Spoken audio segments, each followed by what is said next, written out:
नमस्कार, आप देख रहे हैं भारत एक्सप्रेस यूपी और मैं हूं आपके साथ आनंद विजय सिंह।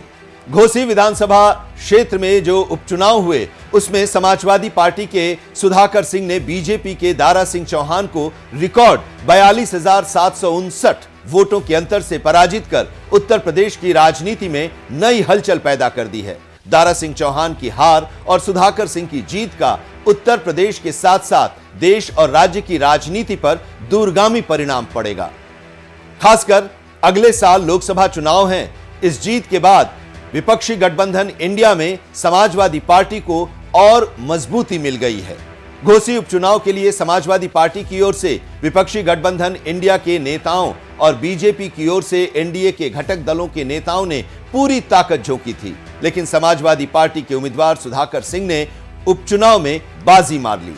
आखिर क्या ऐसे कारण थे जिसकी वजह से समाजवादी पार्टी के उम्मीदवार सुधाकर सिंह को जीत का ताज मिला है और बीजेपी की रणनीति में कहां चूक हुई जिससे उसे हार का सामना करना पड़ा?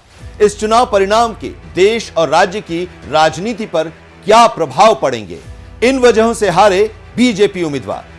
पहला, दल बदलू छवि। दारा सिंह चौहान समाजवादी पार्टी से बीजेपी में शामिल हुए थे और विधायक पद से इस्तीफा देकर बीजेपी के उम्मीदवार के रूप में चुनाव लड़े थे, लेकिन जनता उनकी दल बदलू वाली छवि को स्वीकार नहीं कर पाई। इसके पहले वो बीएसपी और समाजवादी पार्टी में रहे थे, इससे उनकी दल बदलू की छवि बन गई है। Anti incumbency.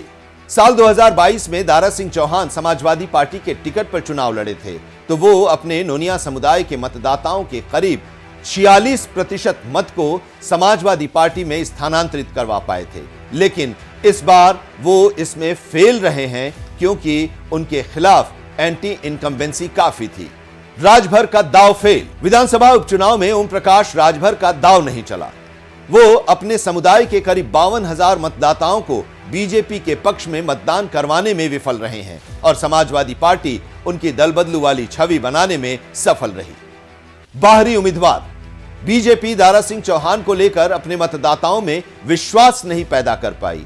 वो बाहरी उम्मीदवार थे, वो घोसी के नहीं बल्कि आजमगढ़ के रहने वाले हैं। समाजवादी पार्टी की रणनीति। बीजेपी ने समाजवादी पार्टी के विधायक को तोड़कर अपनी पार्टी में शामिल किया और फिर उन्हें उम्मीदवार बनाया, जबकि समाजवादी पार्टी ने जातिगत समीकरण को दरकिनार कर स्थानीय नेता सुधाकर सिंह को उम्मीदवार बनाया। समाजवादी पार्टी का यह दाव सफल रहा। घोसी में समाजवादी पार्टी की जीत का फैक्टर। समाजवादी पार्टी का समीकरण। समाजवादी पार्टी के उम्मीदवार सुधाकर सिंह ठाकुर जाति से हैं। वो समाजवादी पार्टी के पीडीए यानी कि पिछड़े, दलित और मुस्लिम के फॉर्मूले में फिट नहीं बैठते हैं। इसके बावजूद पार्टी ने सोशल इंजीनियरिंग को साधने में सफल रही और वोट प्रतिशत बताते हैं कि समाजवादी पार्टी उम्मीदवार को सभी के वोट मिले। शिवपाल का मैनेजमेंट। सुधाकर सिंह के नामांकन दाखिल करने से लेकर चुनाव प्रचार तक चाचा शिवपाल यादव ने कमान संभाला था। शिवपाल यादव जोड़ तोड़ के तिकड़मी खिलाड़ी माने जाते हैं। पूर्वांचल की सियासत का लंबा अनुभव है। जीत में शिवपाल यादव का फैक्टर भी काम किया है। विपक्षी एकजुटता। रणनीति से लेकर बूथ मैनेजमेंट सभी पर पूरा ध्यान दिया गया। घर घर जाकर प्रचार किया गया। इस बार प्रचार के लिए समाजवादी पार्टी के सहयोगी दल नहीं आए।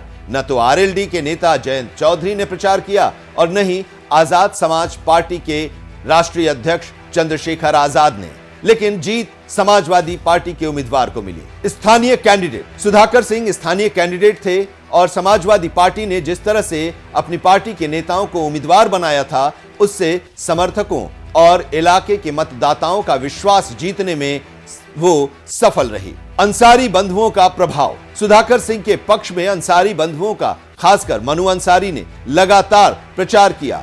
सुधाकर सिंह के पक्ष में समाजवादी पार्टी पूरी तरह से एकजुट दिखी और वो स्थानीय नेता भी थे। इसका भी प्रभाव पड़ा। घोसी चुनाव परिणाम के साइड इफेक्ट और क्या होंगे इंपैक्ट? बीजेपी को झटका। पूर्वांचल में बीजेपी उम्मीदवार के हारने से पूर्वांचल की राजनीति में बीजेपी का मनोबल टूटा है। हालांकि इस उपचुनाव परिणाम से न तो कोई सरकार बनेगी और न ही बिगड़ेगी, लेकिन कार्यकर्ताओं के मनोबल पर इसका प्रभाव पड़ेगा। समाजवादी पार्टी का बढ़ेगा मनोबल। लोकसभा चुनाव के पहले जीत मिलने से समाजवादी पार्टी का मनोबल बढ़ेगा। शिवपाल यादव की चाणक्य के तौर पर फिर छवि और मजबूत होगी। मैनपुरी के बाद अब घोसी की जीत ने उनके अनुभव और राजनीतिक चाल पर मुहर लगाई है। राजभर का घटा प्रभाव। इस चुनाव में ओम प्रकाश राजभर खरे नहीं उतरे। इससे उत्तर प्रदेश की राजनीति में ओम प्रकाश राजभर का बार्गेन पावर कम होगा और इसका उनकी राजनीतिक हैसियत पर भी प्रभाव पड़ेगा। उनका मंत्री बनने का सपना अधूरा रह सकता है। दारा सिंह चौहान का भविष्य अधर में। दारा सिंह चौहान का भविष्य अधर में लटक गया है। वो समाजवादी पार्टी से विधायक पद छोड़कर बीजेपी में शामिल हुए थे, लेकिन अब उनके भविष्य को लेकर ही सवाल उठने शुरू हो गए हैं। दारा सिंह चौहान जैसे नेताओं का बीजेपी में जाने का सिलसिला भी फिलहाल रुक जाएगा। अपने नेताओं पर समाजवादी पार्टी का जोर। इस जीत के बाद समाजवादी पार्टी अपने नेताओं को ज्यादा महत्व देगी, अपनी पार्टी के नेताओं पर विश्वास जताएगी। इससे पार्टी नेताओं का मनोबल और भी बढ़ेगा और पार्टी मजबूत होगी। पूर्वांचल में समाजवादी पार्टी होगी आक्रामक। पूर्वांचल में समाजवादी पार्टी का आधार है। इस जीत के बाद पूर्वांचल में समाजवादी पार्टी और आक्रामक होगी, संगठन को मजबूत करेगी और बीजेपी पर हमला तेज करेगी। विपक्षी गठबंधन इंडिया को मजबूती। समाजवादी पार्टी उम्मीदवार की जीत के बाद विपक्षी गठबंधन इंडिया को मजबूती मिलेगी। इंडिया गठबंधन के नेता और भी मजबूती से एनडीए के खिलाफ मैदान में उतरेंगे। इस वीडियो में अभी इतना ही, लेकिन उत्तर प्रदेश की तमाम खबरों को देखने के लिए आप बने रहिए भारत एक्सप्रेस यूपी के साथ। नमस्कार।